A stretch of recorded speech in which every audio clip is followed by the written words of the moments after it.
You never know which ordinary moment will quietly become the reason you keep living. That truth did not mean anything to me on the cold January morning when I sat alone on a weathered park bench in Portland, Oregon. At 62 years old, I believed my story had already reached its final chapter. The envelope resting in my hands carried the official notice that the small house my late wife and I had shared for more than 30 years would have to be sold. Medical bills, unexpected repairs, and too many months without steady income had slowly taken away every choice I thought I still had. I stared across the frozen pond where a handful of ducks floated through thin sheets of ice, wondering how life could feel so crowded and so empty at the same time. People hurried past wearing heavy winter coats, scarves wrapped tightly around their faces, each carrying somewhere important to be. No one noticed the older man sitting quietly with tired eyes and trembling hands. I did not expect anyone to. For months I had convinced myself that becoming invisible was simply part of growing older. Years earlier I had been known throughout the neighborhood as the man who could build almost anything from wood. Families proudly displayed dining tables, rocking chairs, and bookshelves that had come from my small workshop. Then my wife became ill. Every hour belonged to caring for her, and the workshop slowly filled with dust instead of fresh sawdust. After she passed away, I locked the door and never picked up another tool.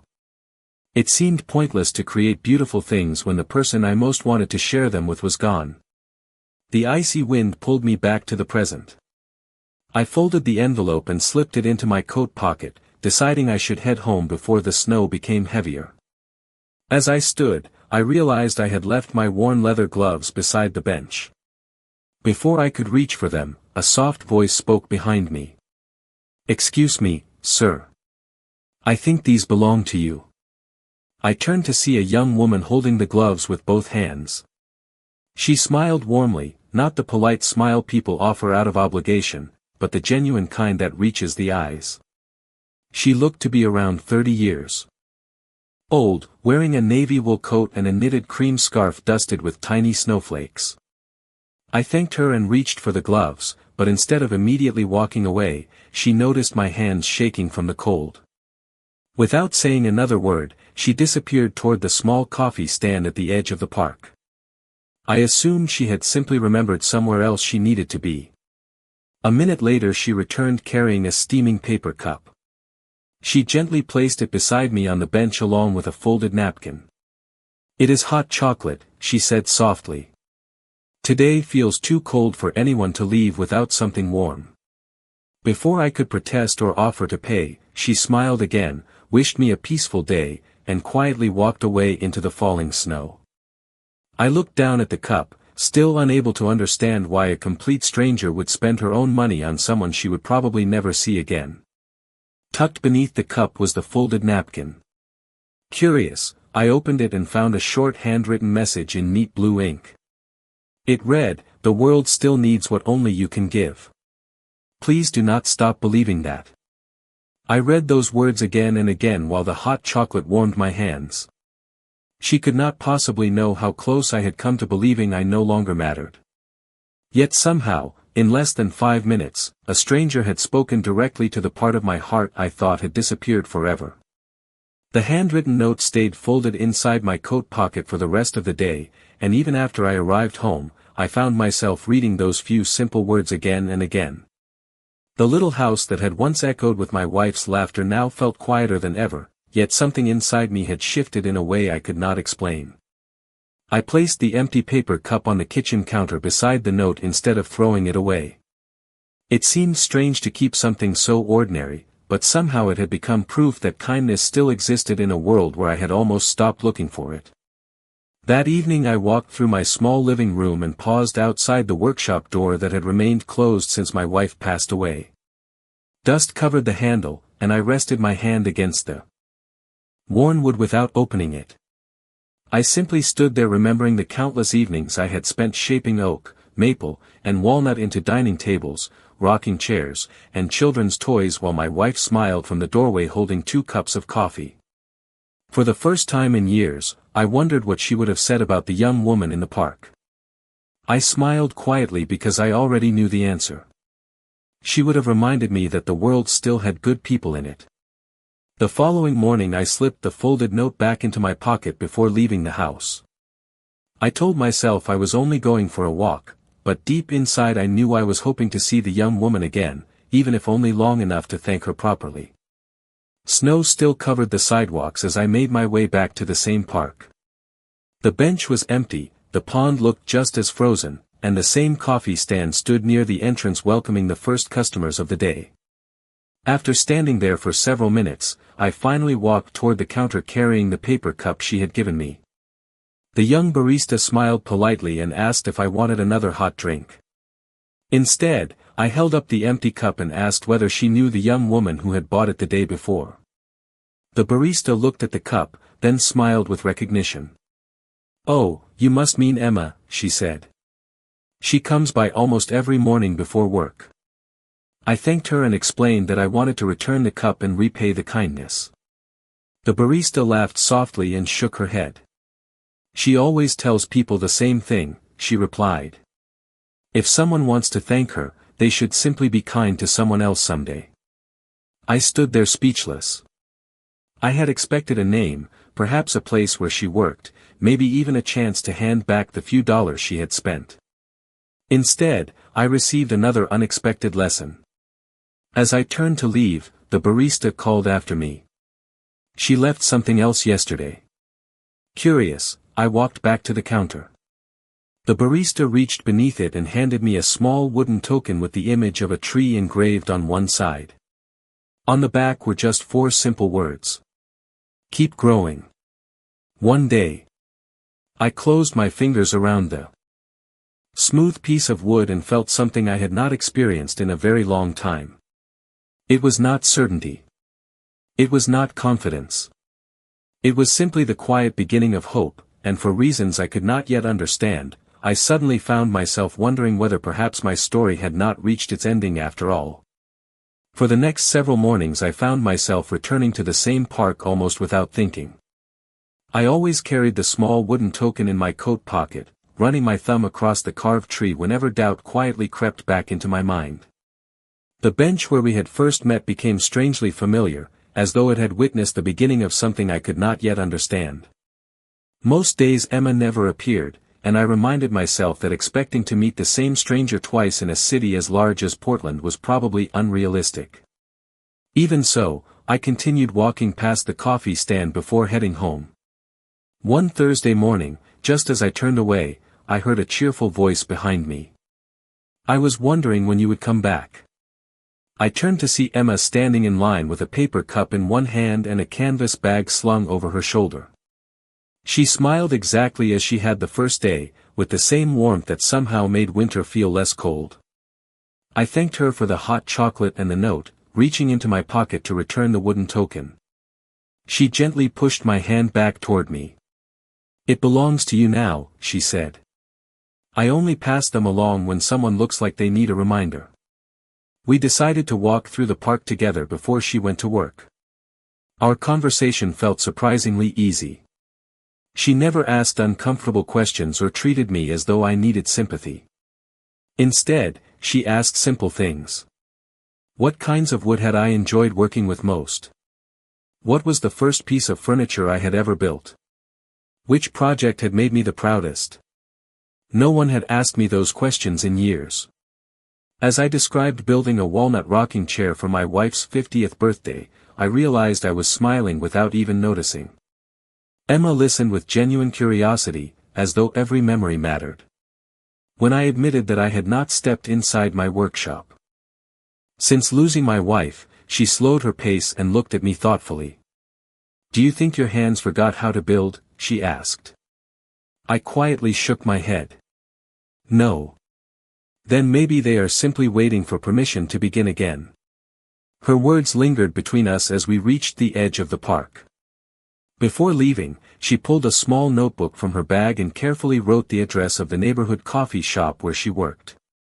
"If you ever feel like telling more stories about woodworking, I would love to hear them during my lunch break," she said. Stories should never stay locked away forever. After she walked toward the cafe, I remained standing with the folded piece of paper in my hand. On the way home I found myself stopping outside my workshop once more. This time I reached for the doorknob. The hinges creaked softly as the door opened for the first time in nearly 4 years. Dust floated through thin rays of sunlight that slipped between the windows, covering workbenches, clamps, chisels, and unfinished pieces of maple waiting exactly where I had abandoned them. The familiar scent of aged wood filled the room, awakening memories I had buried beneath grief for far too long. I slowly picked up my favorite hand plane and brushed away the dust with my sleeve. For the first time since my wife was gone, I did not see an empty workshop. I saw the place where a part of me had quietly been waiting to come back to life.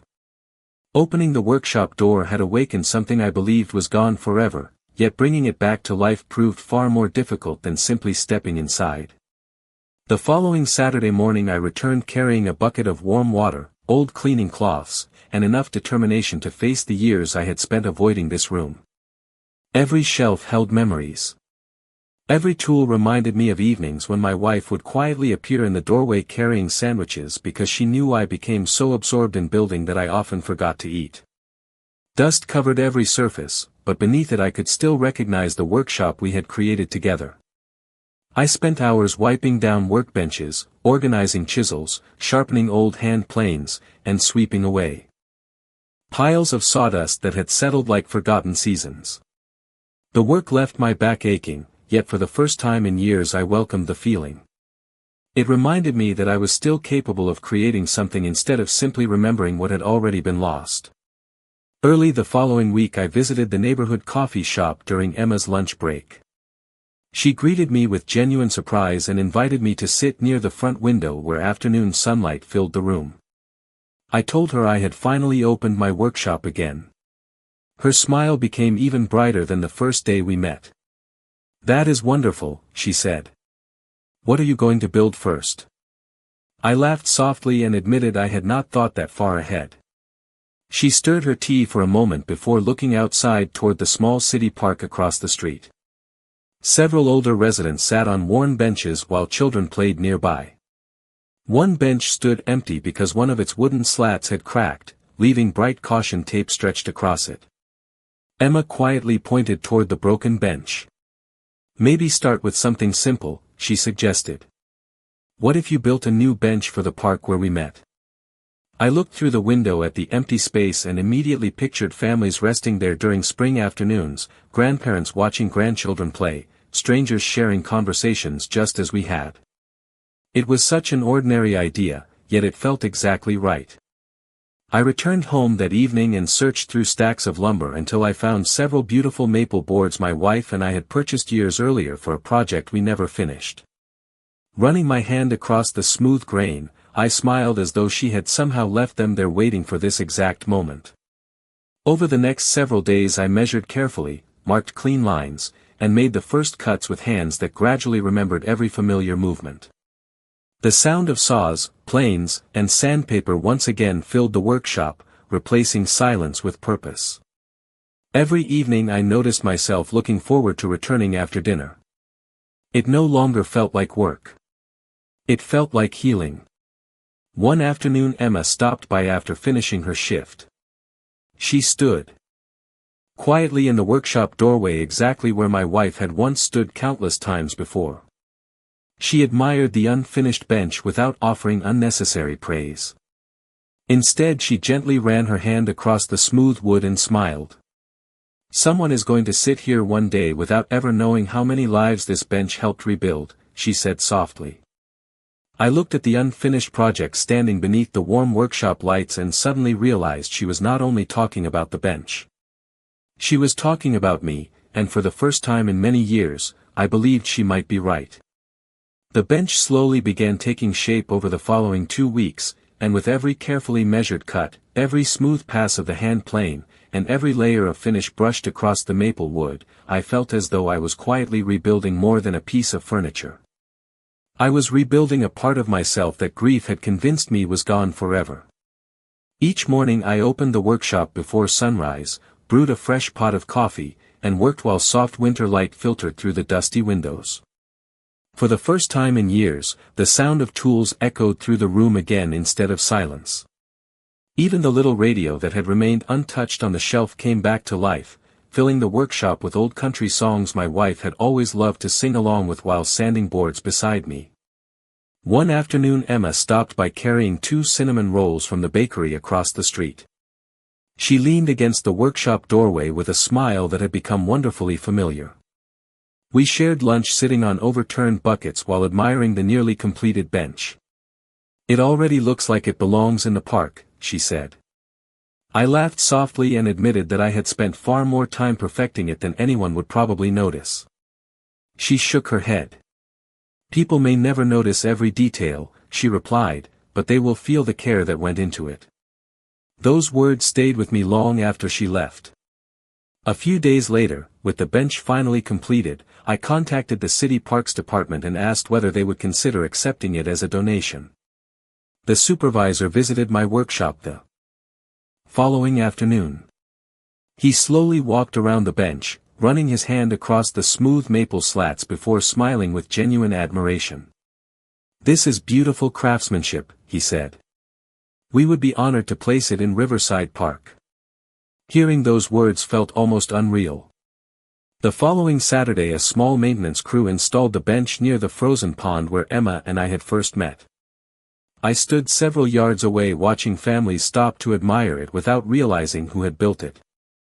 An elderly couple became the first people to sit together on the finished bench, quietly sharing a cup of coffee while watching ducks glide across the water. I smiled to myself because that simple image somehow made every hour spent in the workshop worthwhile. As I turned to leave, I noticed a young man holding a professional camera photographing the park for the local newspaper. He paused when he saw the new bench and walked over to read the small bronze plaque the city had attached beneath one armrest. It simply read, "Kindness creates new beginnings. Donated by a neighbor." The photographer looked around until his eyes settled on me standing nearby.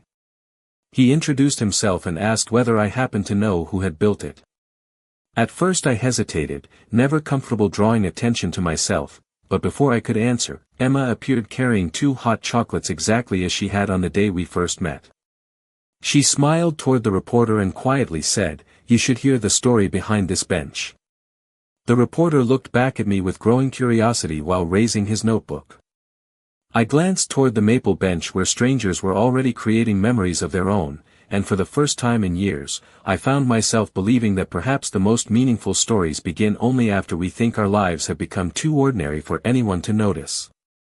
The article appeared in the Sunday edition of the local newspaper beneath the simple headline, "A Park Bench That Helped Rebuild a Life." I almost did not recognize myself in the photograph printed beside the story. The man smiling beside a handcrafted maple bench looked lighter somehow, as though the weight he had carried for years had finally begun to lift. The reporter had written very little about woodworking and much more about kindness. He described how one stranger's simple gesture had encouraged an aging craftsman to open his workshop again, and by the end of the week my telephone began ringing in ways I had never expected. The first call came from a retired school principal who wondered whether I might restore the rocking chair that had belonged to his late wife. The second came from a young couple hoping I could build a small bookshelf for the nursery they were preparing for their first child. Another caller asked whether I could repair an old dining table that had belonged to 3 generations of her family. None of the requests were large, yet together they reminded me that my hands still carried a skill people valued. Instead of feeling overwhelmed, I felt grateful. Every new project became another reason to unlock the workshop door each morning with anticipation instead of sadness. A month later, after delivering the restored rocking chair, I received a handwritten thank you card from the retired principal. Inside he had written, "You repaired more than furniture. You helped me hear my wife's memory rocking gently through our home again." I placed the card beside Emma's folded note inside the top drawer of my workbench. Somehow both messages belonged together. One afternoon while sharing coffee with Emma after her shift, I admitted that more people had contacted me than I could possibly help alone. She smiled thoughtfully before asking, "Have you ever considered teaching?" I laughed because the idea had never crossed my mind. She gently reminded me that every craft survives because someone chooses to pass it forward. Her words stayed with me throughout the evening. The following week I visited the neighborhood community center and spoke with the director about offering free woodworking classes on Saturday mornings. The director immediately loved the idea. Within days, a flyer appeared on the bulletin board inviting teenagers, retirees, veterans, and anyone curious about woodworking to join a beginner workshop. I expected perhaps 3 or 4 people to appear. On the first Saturday morning, 14 students walked through the door carrying notebooks, work gloves, and eager smiles. Some had never touched a woodworking tool before.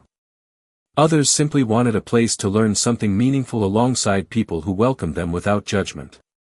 As I demonstrated how to measure a board correctly and patiently explained why every careful cut deserved respect, I noticed something remarkable. The same encouragement Emma had quietly offered me was now flowing naturally through my own words. I found myself telling nervous beginners that mistakes could always become lessons and that every beautiful piece of furniture began as an ordinary piece of lumber waiting for someone to believe in its potential. Halfway through the class, I looked around the workshop filled with conversation, laughter, and the familiar scent of fresh sawdust, and I suddenly realized this room no longer belonged only to my memories. It had become a place where hope could quietly begin again for anyone willing to walk through the door. As everyone left that afternoon carrying their first small wooden projects home, Emma remained behind, smiling proudly from the doorway, and I understood that the smallest act of kindness had already grown into something far greater than either of us had ever imagined. The Saturday workshops quickly became the highlight of every week, not only for the people who attended but for me as well. Long before the first students arrived, would unlock the workshop, switch on the lights, and breathe in the familiar scent of freshly cut pine, maple, and cedar. The room that had once been filled with silence now echoed with cheerful greetings, friendly conversations, and the steady rhythm of hands learning new skills. Teenagers worked beside retired neighbors. Veterans shared stories with college students. Complete strangers slowly became friends while measuring boards, sanding rough edges, and celebrating each finished project together.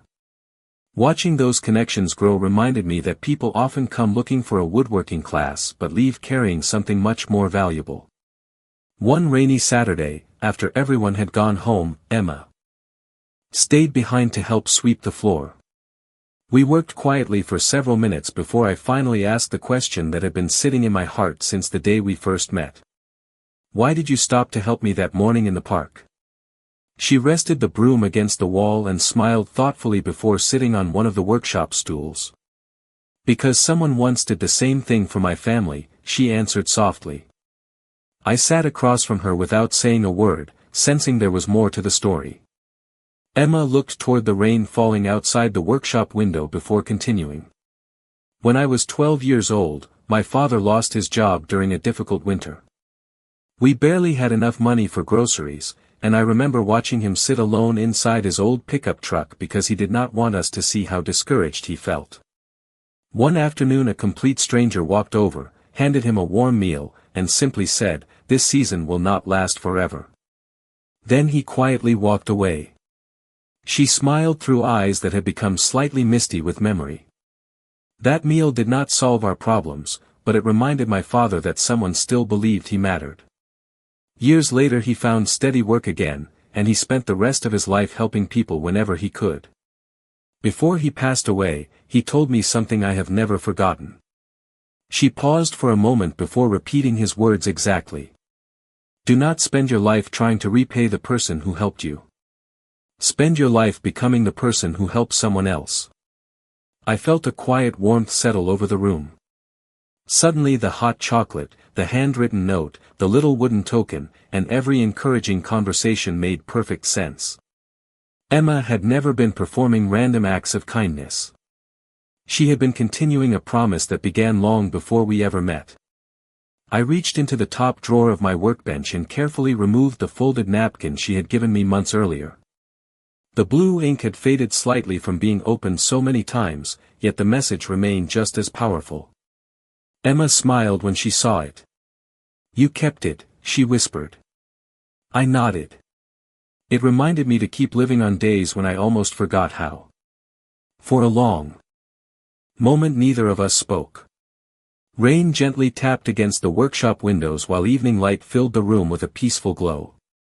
Looking around at the workbenches covered with half-finished projects built by people who had once doubted themselves, I realized kindness was very much like woodworking.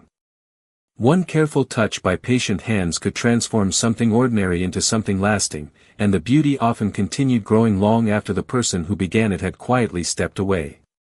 Spring arrived almost quietly, replacing the gray winter skies with bright mornings filled with birdsong and new leaves unfolding across the city parks. Riverside Park looked completely different now. Children laughed on the playground, families spread picnic blankets across the grass, and nearly every afternoon someone rested on the maple bench that had unexpectedly become a small landmark in the neighborhood. People often paused to read the bronze plaque before sitting down, and I noticed something remarkable. Many of them smiled afterward, as though those 4 simple words had gently interrupted whatever worries they had been carrying. Watching that happen reminded me that kindness often begins with something so small it almost goes unnoticed. One evening Emma and I sat together on the bench as the sun slowly disappeared behind the tall pine trees. We watched strangers greet one another, children chase bubbles across the grass, and elderly couples stroll hand in hand along the walking path. After a long silence I turned toward her with an idea that had been quietly growing in my heart for weeks. What if this bench became the beginning instead of the destination? I asked. Emma smiled with curiosity. I explained that every Saturday I listened to people in the workshop share remarkable stories about unexpected kindness. One student described how a neighbor had quietly shoveled his driveway after surgery. Another remembered a teacher who had purchased school supplies without asking for recognition. A widow spoke about receiving anonymous flowers every spring after losing her husband. None of those acts had been expensive or extraordinary, yet every story had changed life in ways no one could have predicted. Emma listened carefully before saying, "Then perhaps those stories deserve a place where everyone can hear them." Within days we began organizing what we called the Community Kindness Gathering. The City Parks Department happily agreed to let us host the event beside the pond where everything had begun. Local businesses donated folding chairs, fresh lemonade, homemade cookies, and flower arrangements. My woodworking students volunteered to build a small wooden stage and several additional benches so more people could gather comfortably. The local newspaper printed a short announcement inviting anyone to attend and, if they wished, share a personal story about a simple act of kindness that had shaped their life. When the day finally arrived, I expected perhaps a few dozen neighbors. Instead, hundreds of people filled the park throughout the afternoon. Children colored wooden hearts at craft tables while volunteers planted flowers near the walking paths. One by one, people stepped onto the little stage carrying stories that made the entire park fall beautifully silent. A firefighter spoke about a stranger who had written encouraging letters during his recovery. A young nurse thanked the elderly librarian who had inspired her love of learning. A college student described how one meal from an unknown neighbor had carried her family through their hardest season. Every story ended differently, yet they all shared the same quiet truth. Someone had chosen kindness without expecting anything in return. As the afternoon came to a close, Emma gently encouraged me to step onto the stage. Looking across the crowd gathered around the maple bench, I realized that nearly every smiling face in front of me was connected to someone else's simple act of compassion. Holding the little wooden token she had once given me, I took a slow breath, knowing there was one final part of my own story that everyone deserved to hear. Standing before the crowd, I looked down at the small wooden token resting in my hand before lifting my eyes toward the families gathered around the pond. Children sat beside grandparents, neighbors smiled at one another. And the maple bench stood quietly beneath the afternoon sunlight exactly where everything had begun. I took a slow breath and began telling my story, not as a man who had overcome every hardship, but as someone whose life had been gently redirected by a stranger who chose compassion over indifference. I spoke about the winter morning when I believed I had nothing left to offer the world. I described the envelope in my pocket, the loneliness that had settled into every room of my house, and the feeling that I had quietly disappeared from everyone else's life. Then I told them about a simple cup of hot chocolate, a handwritten note, and a few words that reached my heart at the exact moment I needed them most. The park became completely silent. No one interrupted. No one looked away. I smiled toward Emma, who stood near the front of the crowd with the same gentle expression she had worn the day we first met. She never asked for anything in return, I said. She only reminded me that every person still has something valuable to give. I reached into my jacket pocket and unfolded the now well-worn note. The paper had softened after months of being opened and carefully folded again, yet the message remained as powerful as ever. I read it aloud one final time. The world still needs what only you can give. Please do not stop believing that. A quiet wave of emotion passed through the audience. I continued by sharing everything that had followed. The workshop reopening. The first bench. The newspaper article. The woodworking classes. The friendships formed between strangers. The stories exchanged inside that little shop filled with the scent of fresh lumber and hope. I explained that none of those things had been planned. They had all grown from one ordinary decision made by someone who never imagined how far her kindness would travel. When I finished speaking, the audience remained silent for a brief moment before warm applause filled the park. It was not applause for me. It was gratitude for every unseen act of kindness represented by the people standing there together. As the gathering slowly came to an end, families lingered beneath the trees, continuing conversations that had begun because someone had found the courage to share a memory. Children tied handwritten notes of encouragement onto the branches of a small gratitude tree placed beside the walking path. My students proudly helped elderly visitors carry folding chairs while neighbors who had never met exchanged phone numbers and promises to stay in touch. Watching those simple moments unfold, I realized the gathering itself had become another act of kindness that would continue long after the decorations disappeared. Several years later I still visit Riverside Park every Friday morning. The maple bench shows the gentle signs of time, polished smooth by countless conversations, quiet reflections, shared laughter, and hopeful beginnings. Sometimes I see strangers sitting there together. Sometimes someone leaves fresh flowers. Sometimes a child climbs onto the bench beside an older person without knowing why that place feels special. I always smile because I understand something they do not. Kindness leaves fingerprints that remain long after the hands that created them are gone. Before I leave each week, I place my hand gently against the weathered wood and silently thank the young woman who reminded an aging craftsman that hope can return in the simplest ways. Then I walk home, carrying the same little wooden token in my pocket, ready to pass its message forward whenever life quietly places another weary stranger in my path.